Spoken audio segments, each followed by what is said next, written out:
অনেক মানুষ তো প্ল্যানই পায়নি, ব্যাংক প্ল্যান পেয়েছে, ভিতর থেকে প্রমোটার সাথে সেটিং করে নিয়েছে, ঠিক আছে।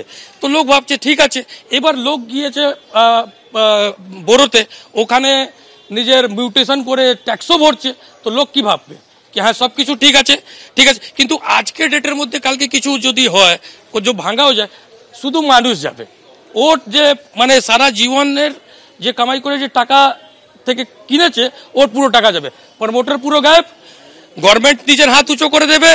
আর এইসব পুরো কিন্তু মানে একটা দুটো নয়, পুরো গার্ডেন দিয়েছে গোটার চত্বরে। এখানে দেখবেন পুরো গার্ডেন দিয়েছে, এত প্রমোটার যার বাড়িতে খাবার ঠিক নেই সেই প্রমোটার। স্যাংশন হচ্ছে বিল্ডিং, যত G+3 স্যাংশন হচ্ছে, G+3 হোক, G+4, G+5, এর মধ্যে পুরো গভর্নমেন্টও ইনভলভ আছে। উপরে যে ফ্লোর নির্মাণ করেছে এটা তো প্রমোটার করেছে, ইল্লিগাল করেছে। এখানে কি আমরা বারণ করলে ওরা শুনে যাবে? আজকে বারণ করলে আমাদের মেরে ফাটাবে। এখানে 100% ভয় আছে। কে আচ্ছা, একজন মানে প্রমোটারের পিছনে যার হাত আছে, এই গার্ডেন এলাকা আছে, এখানে একটা কলেজ ইলেকশনের মধ্যে গুলি চলে, পুলিশ মারা যায়, তার কিছু হয় না। এখানে আমাদের সাধারণ মানুষে কি হবে? এই অবস্থাতে আছে। অনেক আছে, এখানে কাউন্সিলর আছে, কাউন্সিলরের উপরে এখানে এমএলএ আছে। এখানকার এমএলএ হচ্ছেন ফিরহাদ হাকিম মহাশয়। মেরের উপরে সরকারের হাত। এটা তো পুরো পরিষ্কার, না হলে তো হবে না।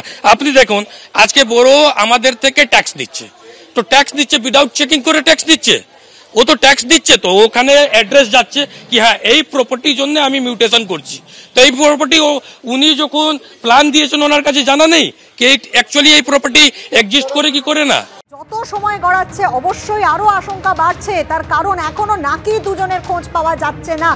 স্বাভাবিকভাবেই তাদেরকে কিভাবে ওখান থেকে বের করা হবে, অত্যন্ত কঠিন হচ্ছে এই উদ্ধার কাজ, সেদিকে আমাদের নজর থাকবে। চলে যাবো আমাদের অপর প্রতিনিধি অনির্বাণ বিশ্বাসের কাছে। অনির্বাণ, একটি বাড়ি ভেঙে পড়লো, নির্মীয়মান বাড়ি, যেটি বেআইনি ছিল এবং তাতে 9 জনের মৃত্যু হয়েছে, এখনো আহত অনেকে। কিন্তু আরও যে ভয়ঙ্কর ছবি সকাল থেকেই তুমি তুলে ধরছো, তা হচ্ছে ওখানে আরও বেশ কিছু বাড়ি রয়েছে যেগুলো হেলে রয়েছে একে অপরের দিকে। এরকমও দেখা গেছে যে দুটি বাড়ির মধ্যে ফাঁক প্রায় নেই বললেই চলে এবং বহু বেআইনি বাড়ির হদিশ পাওয়া যাচ্ছে। অনির্বাণ, দেখো একদমই পুরসভার সূত্রে এখনো পর্যন্ত 6টি বাড়িকে আইডেন্টিফাই করা হয়েছে, কিন্তু আমাদের ক্যামেরায় পুরসভার যে তালিকা রয়েছে তার পাশাপাশি আরও বেশ কিছু বাড়ির ছবি কিন্তু আমাদের ক্যামেরায় ধরা পড়েছে। আমরা এই মুহূর্তে দ্বিতীয় একটি বাড়ির সামনে রয়েছি, যে ছবি কিছুক্ষণ আগেই দেখাচ্ছিলাম। এইটা হচ্ছে সেই বাড়ি, যেটা হচ্ছে 470 পাহাড়পুর রোড। এর আগে যে ছবি আমরা দেখেছিলাম 474 নম্বর পাহাড়পুর রোডের বাড়িটি, সেটাও কিন্তু একে অপরের দিকে হেলেছিল। এবং এই যে বাড়ি, সেখানে কিন্তু দুটি বিল্ডিং পাশাপাশি রয়েছে, মোট 28টি ফ্ল্যাট রয়েছে। বছর 5 থেকে 6 এই বিল্ডিংয়ের বয়স। গত 2 বছর আগে থাকতে এই বিল্ডিং দুটি কিন্তু কার্যত একে অপরের দিকে হেলতে শুরু করে এবং এমন একটা পরিস্থিতি এসে দাঁড়ায় যে দুটি বিল্ডিংয়ের মধ্যেকার কিন্তু গ্যাপ যত ওপর দিকে গিয়েছে, এক বিল্ডিং অপর বিল্ডিংয়ের গায়ে কিন্তু কার্যত হেলে পড়েছে। আমার ক্যামেরা পার্সন শান্তনু দত্ত সেই ছবি দেখাচ্ছে। আমরা রয়েছি বিল্ডিংয়ের এমন একটি অংশে যেখান থেকে দেখা যাচ্ছে যে যত ক্যামেরা ওপরের দিকে আমরা তাক করছি, দেখা যাচ্ছে যে পাশের বিল্ডিংয়ের কার্নিশ, অন্যদিকের যে বিল্ডিং, সেই বিল্ডিংয়ের যে ব্যালকনির যে গ্রিল থাকে, সেই গ্রিলের কাছে এসে কিন্তু একেবারে আটকে গিয়েছে। স্বাভাবিকভাবেই একটা বিল্ডিং আরেকটা বিল্ডিংয়ের উপরে কিন্তু এইভাবেই এখানে হেলান দিয়ে দাঁড়িয়ে রয়েছে বিপজ্জনক পরিস্থিতিতে। এবং তোমাকে জানিয়ে রাখবো যে গত বছর অর্থাৎ 2023 সালে এই যে বিল্ডিং, সেই বিল্ডিংকে কিন্তু ইতিমধ্যে বিপজ্জনক বলে ঘোষণা করে কলকাতা পুরসভার তরফ থেকে এখানে কিন্তু নোটিশ সার্ভ করা হয়েছে। শুধু তাই নয়, ইতিমধ্যে এই বিল্ডিংয়ের যারা বাসিন্দারা তারা বলছেন যে এই বিল্ডিং কিন্তু যখন তৈরি হয় প্ল্যান দেখিয়ে কিন্তু প্রমোটার এখানকার বিল্ডিং তিনি বিক্রি করে দিয়েছিলেন বিভিন্ন ফ্লোরে।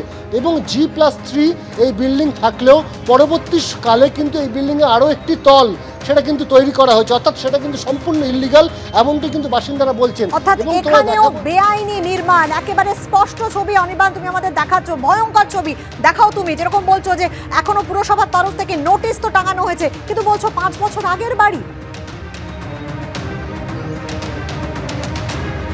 একদম মাত্র 5 বছর আগের বাড়ি তোমাকে দেখাচ্ছি। দেখো 26/5/2023 অর্থাৎ মে মাসে, গত বছর মে মাসে এই নোটিশ সার্ভ করা হয়েছিল কলকাতা পুরসভার তরফে। শুধু তাই নয়, বিপজ্জনক বাড়ি বলে এখানে কিন্তু একটি সাইনবোর্ডও টানিয়ে দেওয়া হয়েছে পুরসভার তরফে।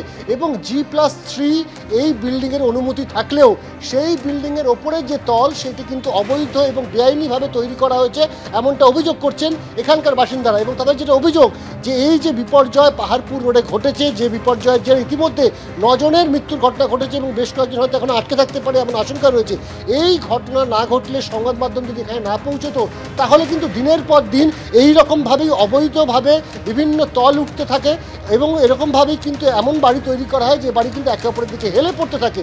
স্বাভাবিকভাবেই তাদের যেটা বক্তব্য যে কাউন্সিলর এই যে প্রমোটার বাড়িটি বানিয়েছেন তার উপরে কিন্তু কাউন্সিলরের মাথার উপরে হাত রয়েছে এমনটা তারা অভিযোগ করছেন। এবং তারা এটাও বলছেন যে এই ঘটনা কিন্তু তারা বলতে পারতেন না যদি না এই দুর্ঘটনা প্রকাশ্যে আসতো। একেবারেই তাই। এই যে অভিযোগ এই বাসিন্দারা করছেন, এই বাড়িগুলোতে যারা থাকেন তারা একেবারে বিস্ফোরক অভিযোগ করছেন। তারা বলছেন যে মিউটেশন করে ট্যাক্স দিয়ে গেলেও অনেকেই প্ল্যান পাননি, দোতলার প্ল্যান করে 4 থেকে 5 তলা তৈরি হচ্ছে বেআইনিভাবে এবং প্রতিবাদ করলেই প্রাণে মারার হুমকি দেওয়া হচ্ছে।